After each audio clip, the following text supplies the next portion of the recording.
Good afternoon guys, welcome to today's worked exam answer video. Today I have got another 3 multiple choice questions for you. We've got some transition metals, which is year 13 AQA. We've got like an organic synthesis sort of question where we've got different steps. We're not thinking about mechanisms, however, we're thinking about types of reaction with that one. So again, that's going to be year 13. There's possibly some year 12 processes in there, but you won't know all of them. And then the last question is about sulfur dioxide, which is very much a year 12 and year 13 AQA question. So to start with, we're thinking about complexes and the ability of transition metal ions to form complexes. And we're looking for the one that would be tetrahedral in shape. So we need to be thinking about the different ligands that are going to end up being a part of this complex. So we've got 3 different transition metals: cobalt, copper and iron. We've got 3 different potential ligands: ammonia, the ethane dioate ions from the sodium ethane diorate, and the chloride ions from the concentrated HCl. So what I guess we need to be aware of in order to answer this question, first of all, is that if all of these are aqueous solutions, we're going to be making a bit of an assumption that all of them will be the respective hexa aqua ions.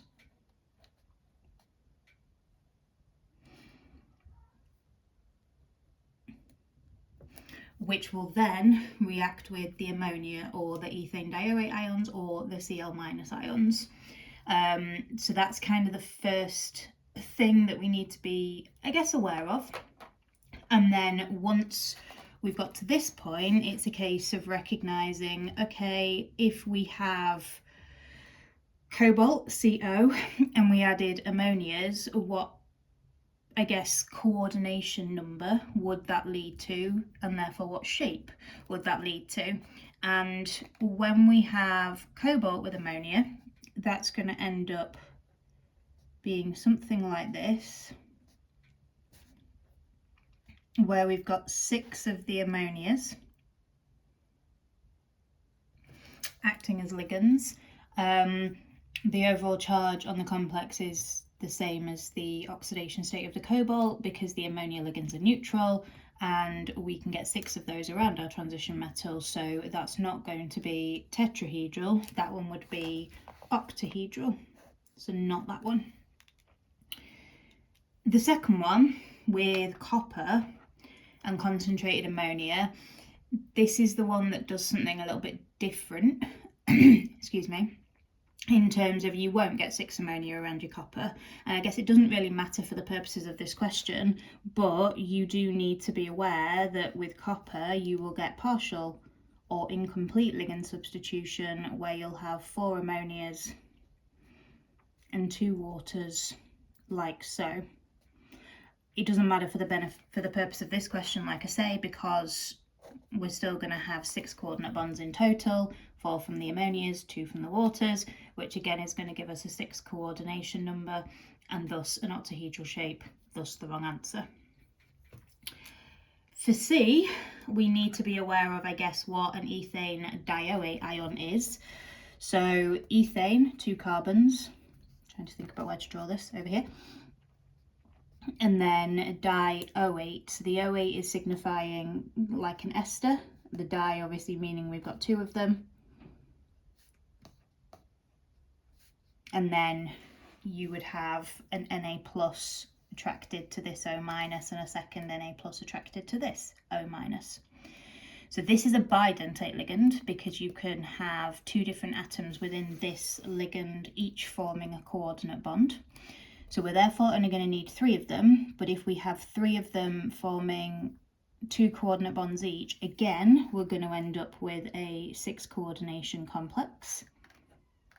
C2O4, 3 of them.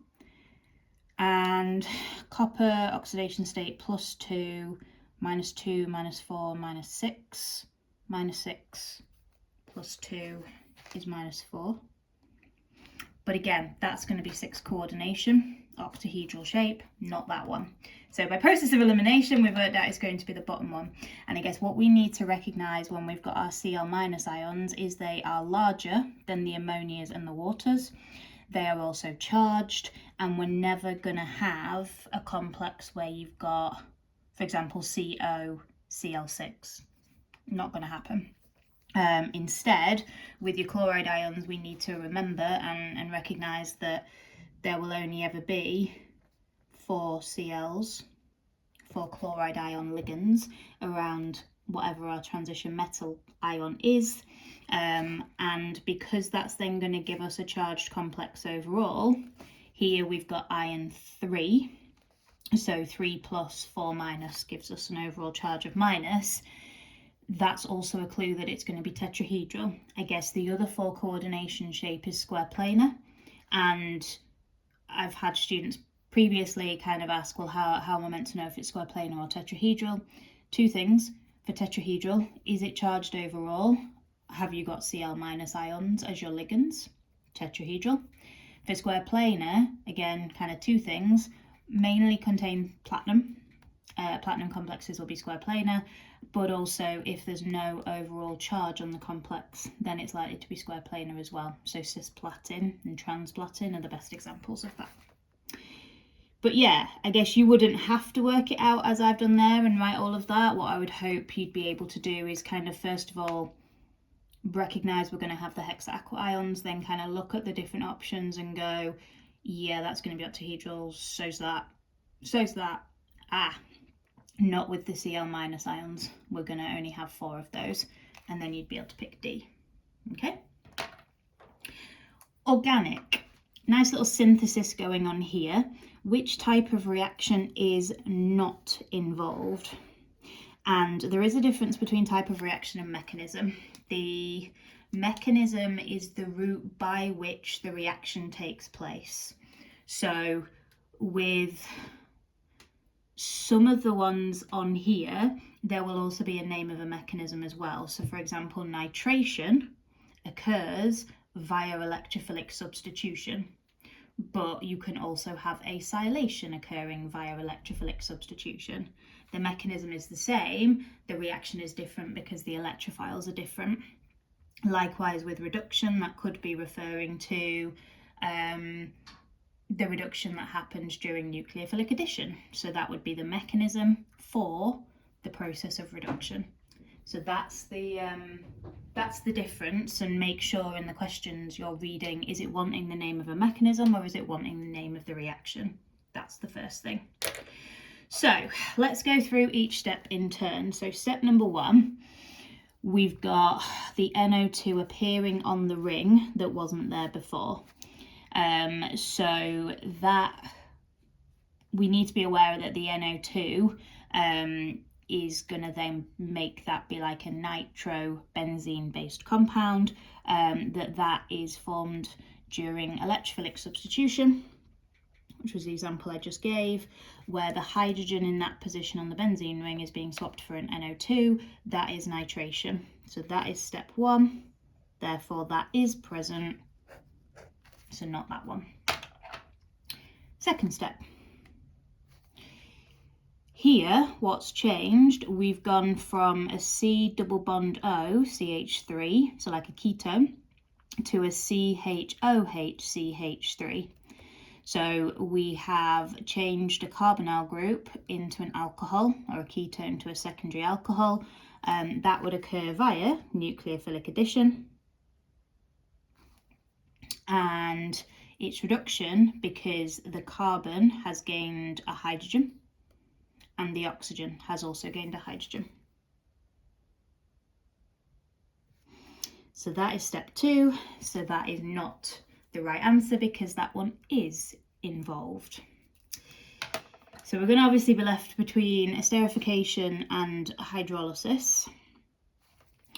And I guess esterification, we're thinking about making an ester, whereas hydrolysis is the splitting of something using water. So we can split an ester up back into its starting materials, or we can hydrolyze peptide bonds or amide linkages, thinking about condensation polymers and like dipeptides, tripeptides, polypeptides, proteins, all of that jazz.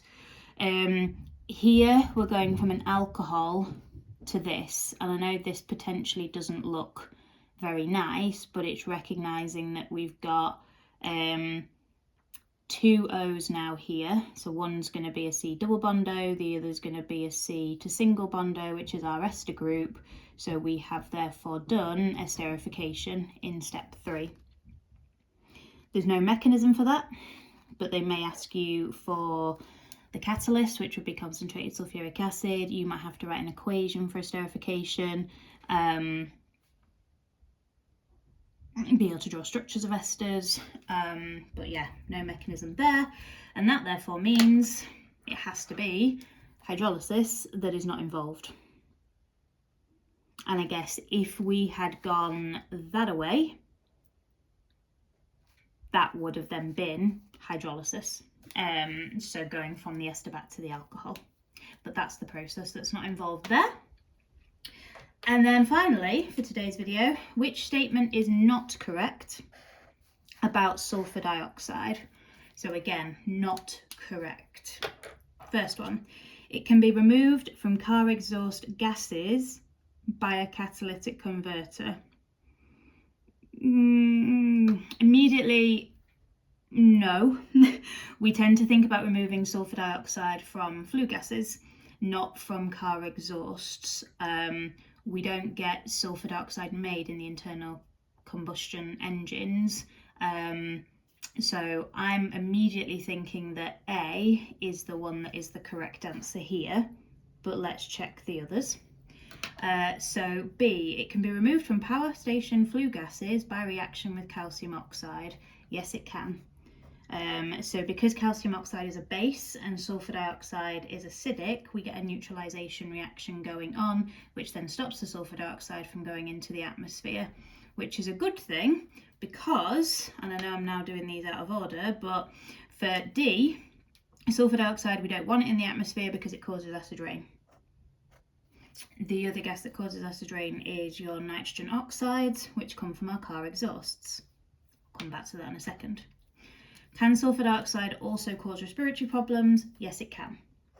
So this is quite a factual question in the sense of we need to know some things about sulfur dioxide. Hopefully causing acid rain, very familiar with. This is a little bit of a niche part of the alkanes topic, which can often be overlooked. But we do need to know that that's neutralization. We do need to know how to do an equation for that. So make sure you can. And like I said, it's not the sulfur dioxide that's removed from the car exhaust gases by a catalytic converter. The nitrogen oxides can be removed from car exhaust gases by a catalytic converter, but sulfur dioxide is not made inside of the car's engine. That is because, or rather why we get it coming out of our power stations, is because the coal that they use in the factories and power stations, that contains sulfur as an impurity. So when you oxidize the coal and the carbon, you are also oxidizing the sulfur. So that's why we then need to get rid of the sulfur dioxide. But we do remove pollutant gases from car exhausts using a catalytic converter. It's just not sulfur dioxide that would be removed in that way. Brilliant. Hopefully they've been useful. As always, any questions, let me know. Any requests, let me know. I hope that you've all been able to enjoy some of the sunshine of late, if it's been sunny where you are. And thank you as always for your support. I'll be back with another couple of videos this week, so keep an eye out for those. And yeah, hopefully I'll catch you all soon. Take care.